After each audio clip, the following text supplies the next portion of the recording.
Vamos a empezar hablando de los nucleótidos, que son las unidades en moléculas pequeñas que son las que se unen para formar los ácidos nucleicos, de modo que esto es una especie de repaso de temas que vimos en videos anteriores. Habíamos visto que los nucleótidos están formados por un azúcar, que es una pentosa, que tiene unido mediante el carbono 1 una base nitrogenada y mediante su carbono 5 tiene unido un grupo fosfato. Habíamos visto que las bases nitrogenadas se clasifican en pirimidinas, aquellas que tienen un único ciclo, y en purinas, aquellas que tienen dos ciclos. Las pirimidinas pueden ser citosina, timina y uracilo. Uracilo se usa solo en el ARN en lugar de timina.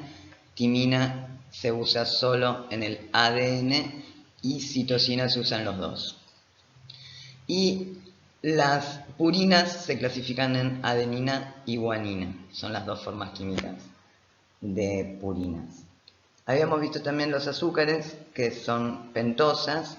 En el caso del ARN se trata de una ribosa que en el carbono 2 tiene unido un oxidrilo.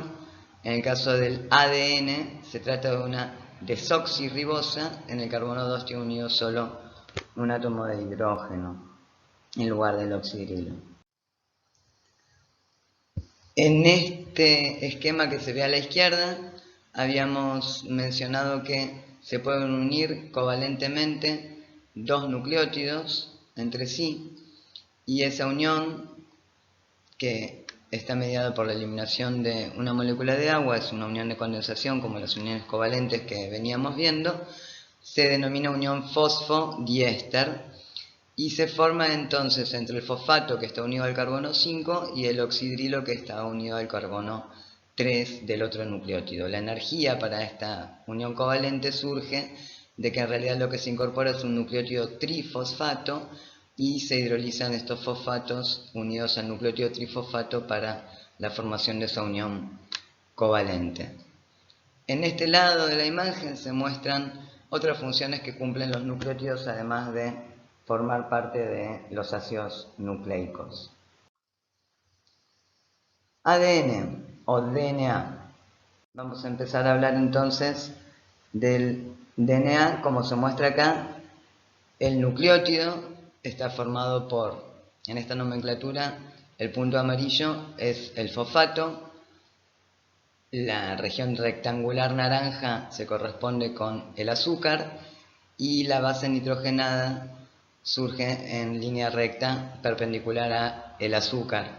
Entonces se ve cómo es la forma que tiene el libro de mostrar la molécula es una cadena de ácido nucleico, y se ve que esta cadena tiene una determinada polaridad. Fíjense que aquí se ve el extremo 5, que tiene unido el grupo fosfato. Aquí se ve el extremo 3, que tendrá unido un oxidrilo. Y como se produce una unión lineal de los nucleótidos entre sí, esa polaridad se mantiene en cada cadena. En el caso del ADN bicatenario, que vemos acá, una molécula de ADN, tiene dos cadenas de ADN. Fíjense que una de las cadenas tiene el carbono 5 unido al fosfato, que está acá abajo donde estoy señalando, y la polaridad 5'3' va en este sentido. Y se ve también que la otra cadena, la complementaria, está dispuesta en el sentido inverso. A eso se denomina, las cadenas están dispuestas de modo antiparalelo. Otra información que agrega esta diapositiva es que las bases nitrogenadas se unen entre sí mediante puentes de hidrógeno, y se muestra también que la citosina y la guanina se unen mediante 3 puentes de hidrógeno, y la timina y la adenina se unen mediante 2 puentes de hidrógeno. Fíjense que esto es el esquema con el que nos vamos a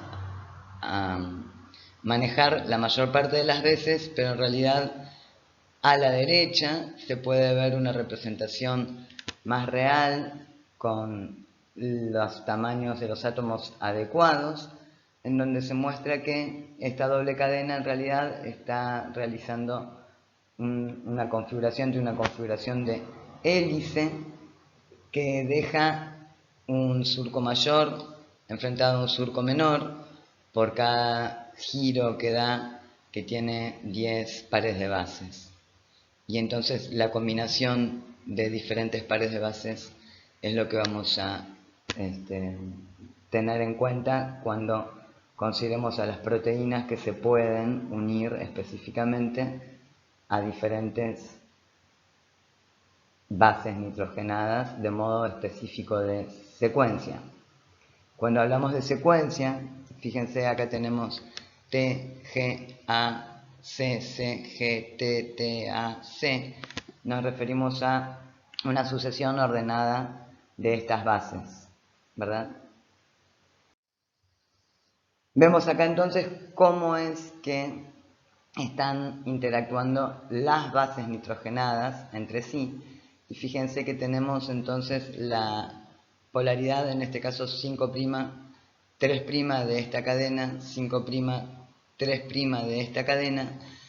Y lo que se muestra acá entonces es que ese antiparalelismo permite que se asocien mediante puentes de hidrógeno una base nitrogenada que está asociada a una de las cadenas con otra base nitrogenada asociada con otra de las cadenas. Fíjense cómo quedan enfrentados complementariamente los sitios con polaridad parcial negativa como el nitrógeno, con polaridad parcial positiva como el hidrógeno, y esto es lo que permite que se formen en este caso 2 puentes de hidrógeno y en este caso 3 puentes de hidrógeno. Lo que muestra B, la imagen de la derecha, es que en la posición más correcta de mostrar la disposición que tiene el ADN, se ve que son horizontales, como peldaños, dicen, de escaleras, la disposición de los anillos de las bases nitrogenadas. Vamos a ver que en la célula eucarionte el ADN nuclear no está solo como cada molécula de ADN, sino que está asociado a proteínas, y a esa asociación de ADN de los cromosomas con las proteínas es que se denomina cromatina. Y la cromatina asociada a las proteínas se puede disponer de múltiples modos de condensación diferente. En estas microfotografías electrónicas, empezando por B, se ve el ADN como una raya que une dos de estas pelotitas, y se ve que hay una raya, una esfera, una raya, una esfera, y así sucesivamente. Algunos le llaman en cuentas de rosario, por ejemplo, y este es un modo de empaquetamiento del ADN en el que se denomina cromatina laxa. Fijémonos en la microfotografía que se ve arriba. No sé si logran ver que hay esferas que están cerca una de las otras. Cada una de esas esferas se corresponde con una de las esferas de abajo. Esto quiere decir que el nivel de enrollamiento del ADN de la cromatina en la figura de arriba es mayor. Las proteínas que están vinculadas con el ADN que permiten que se produzca este enrollamiento se denominan histonas. Y las histonas son proteínas que en estas regiones que recién denominábamos esferas, fíjense que si uno hace un procesamiento de esa cromatina, llega a la conformación de 8 proteínas que están formando ese disco. Hay 2 histonas 2A, 2B, 2 histonas 3 y 2 histonas 4 conformando este octámero de histonas que conforman entonces este centro en torno al cual el ADN gira y se mantiene asociado mediante también enlaces débiles. Vamos a ver que el ADN gira una vuelta y media y sigue, gira una vuelta y media y sigue, y finalmente gira una vuelta y media y sigue, y así sucesivamente, y han denominado a la estructura que va desde una de estas estructuras e incluye la otra, se ha denominado nucleosoma. Fíjense que contiene un ADN que se denomina ADN espaciador, al ADN que está en contacto con las histonas y al mismo centro o core de histonas. Esas cosas son las que constituyen un nucleosoma. Y tiene aproximadamente 200 pares de nucleótidos de ADN. Digo pares porque se trata de una doble cadena, ¿verdad?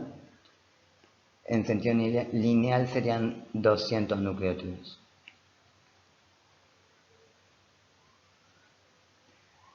Este ADN espaciador vamos a ver en algún momento que puede ser a veces más corto o a veces más largo. En esta imagen se está mostrando en gris a la doble hélice de ADN y se está mostrando con un código de colores a las proteínas histonas, y lo que permite ver con cierta claridad, ya que es una representación tridimensional real de la estructura química de estas proteínas y del ADN, es que por un lado las histonas están interactuando con el ADN, pero por otro lado las histonas tienen cadenas de aminoácidos en sus extremos que sobresalen de esta estructura y van a permitir que interactúen con otras proteínas, y otras proteínas vamos a ver que van a poder unir covalentemente diferentes tipos de estructuras como grupos químicos como el fosfato, etc. Y vamos a ver que eso va a cambiar la conformación tridimensional de las histonas y va a permitir que haya modificaciones en la interacción entre las histonas y el ADN. Esta imagen sirve para mostrar que además del octámero de histonas 2A, 2B, 3 y 4 que habíamos mencionado, existe otra histona que se denomina histona 1 o H1, que va a permitir hacer un poco más complejo este plegamiento, y además hay otras proteínas que van a permitir modificar el grado de compactación que tiene la cromatina. Hablando de condensación de la cromatina, entonces, vamos a ver, esto es una imagen clásica que muestran casi todos los libros, que muestra cómo desde el ADN como molécula bicatenaria desnuda hasta el máximo grado de compactación que se ve en el momento en el que se produce el ciclo celular, y cuando se van a separar las células, se separan las cromátidas hermanas que están formando un cromosoma, y en ese momento de la anafase es un momento en el que hay una máxima condensación de la cromatina, de modo que al estar muy empaquetado garantiza que los cromosomas se distribuyan correctamente entre los núcleos que van a ser de cada célula hija. Se muestran algunos modos típicos de plegamiento que básicamente lo que ilustran es que una vez que se produce un modo de organización condensada, a este modo se va organizando